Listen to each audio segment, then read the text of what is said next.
Thank you very much. Melania and I are honored to welcome President Moon of South Korea and his lovely wife, Madam Kim, to the White House. Mr. President, let me be the first to congratulate you on your election, tremendous election victory, and also the people of South Korea for providing such an incredible example of democracy for the world to see. It was very exciting, I must say, and congratulations.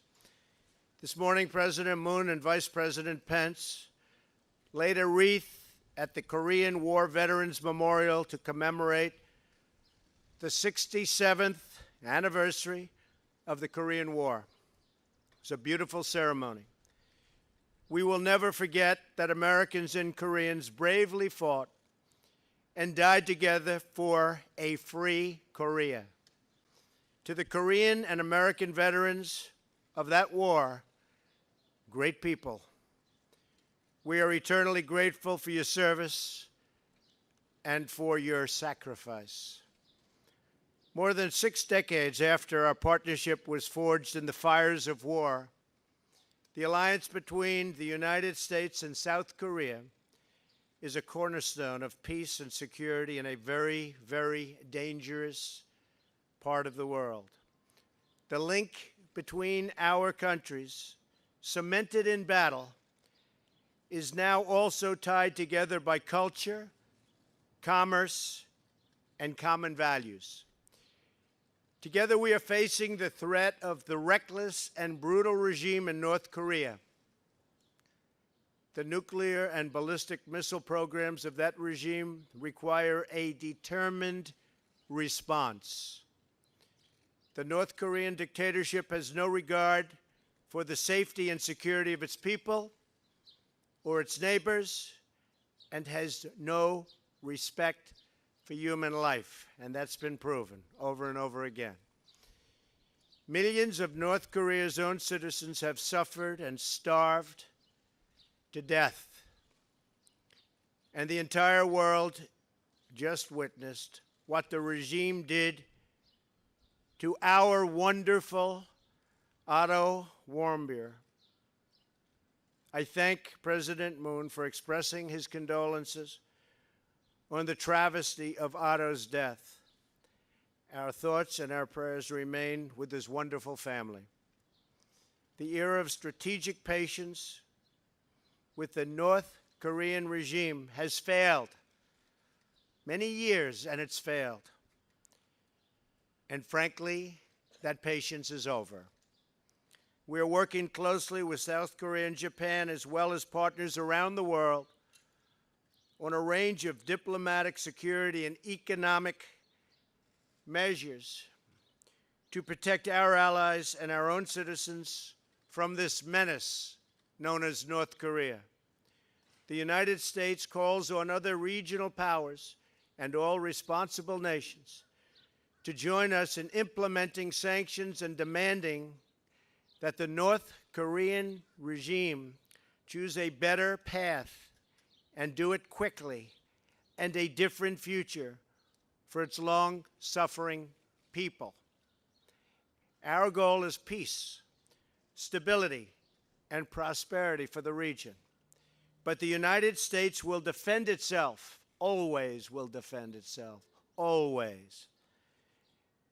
And we will always defend our allies. As part of that commitment, we are working together to ensure fair burden sharing in support of the United States military presence in South Korea. Burden sharing is a very important factor, a factor that's becoming more and more prevalent, certainly in this administration. We're also working to create a fair and reciprocal economic relationship. From when the U.S.-Korea trade deal was signed in 2011 to 2016, you know who signed it, you know who wanted it. Our trade deficit with South Korea has increased by more than $11 billion. Not exactly a great deal. I was gratified to learn about the new investments South Korean companies are making in the United States.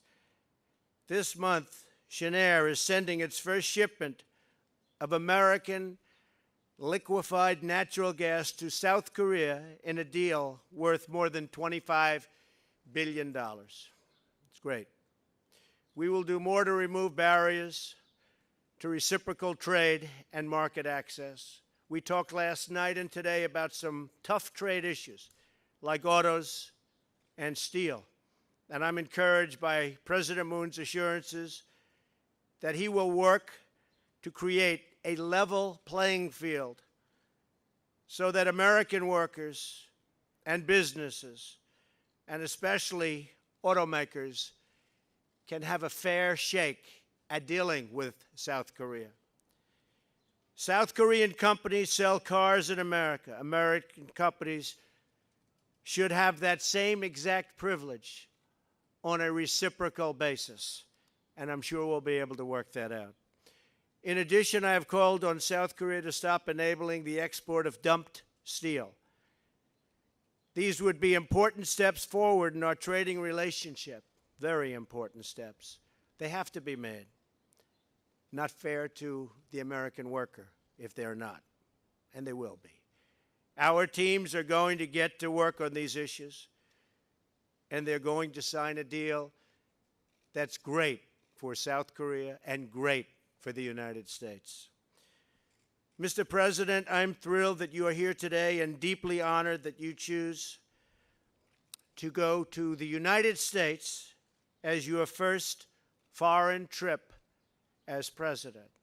I greatly enjoyed our dinner last night and the many productive discussions that we've already started having today.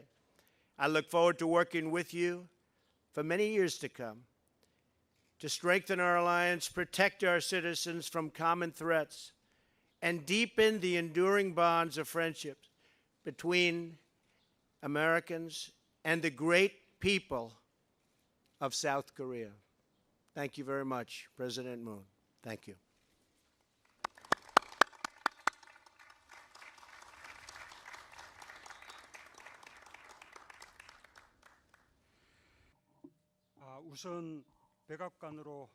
Let me begin by expressing my deep appreciation to President Trump for inviting me to the White House and extending me such a special welcome. When I was elected president last month, President Trump was the first foreign leader to give me a congratulatory call. After going through such a tumultuous journey, the Korean people finally achieved victory. The words of President Trump conveyed the warmth of the American people's hearts for what we have accomplished in Korea. For tribulations and adversity we have surmounted, for freedom, democracy, peace, and prosperity, towards which we have walked together, for all the great alliance has achieved, you gave your consolation and support. Once again, let me take this opportunity to thank you, Mr. President, and the American people. In my first phone conversation with President Trump last May, he came across as a man of determination and pragmatism, leaving me a powerful impression.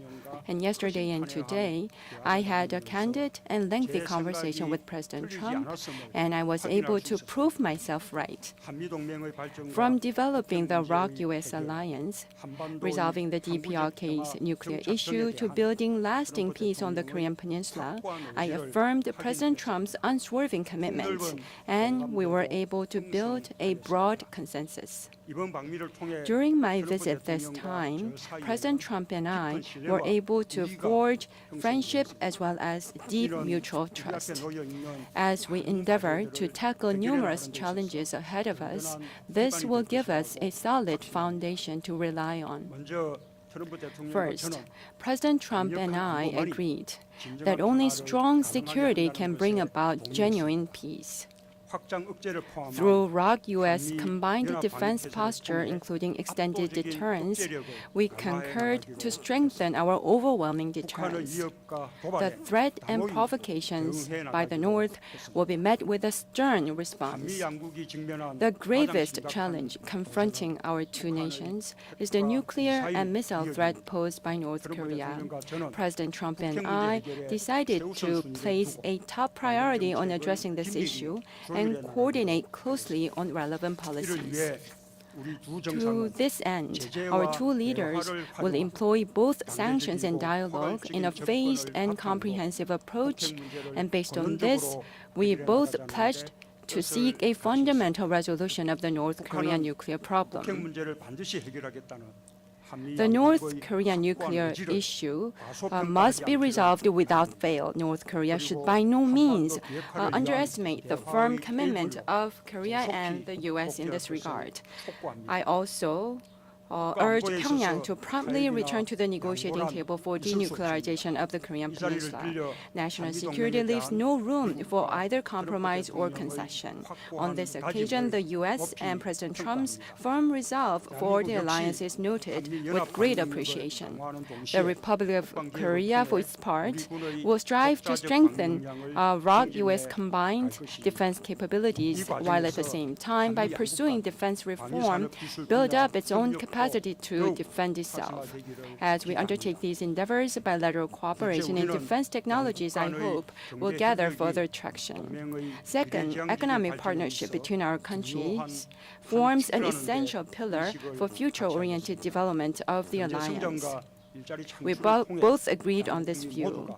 Economic growth and job creation will be promoted to ensure our peoples enjoy greater mutual benefits through the collective efforts we committed to make.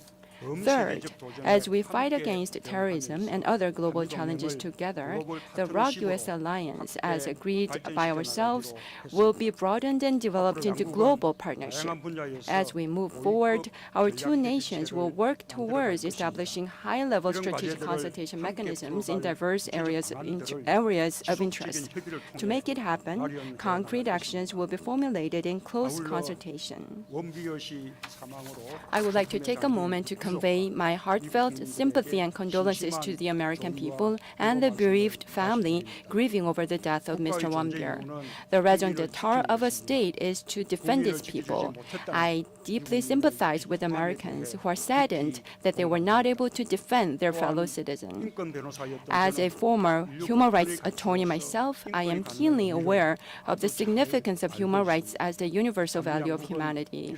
To make sure such tragedy never repeats itself, our two nations will cooperate with the community of nations to promote human rights in North Korea.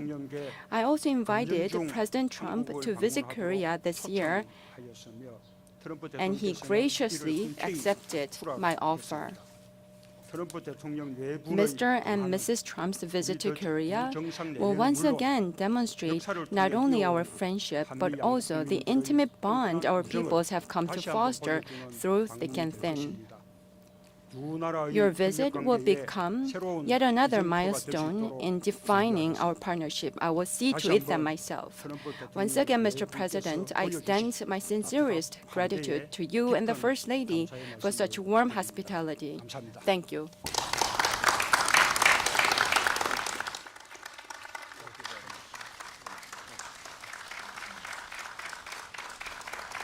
Thank you, everybody.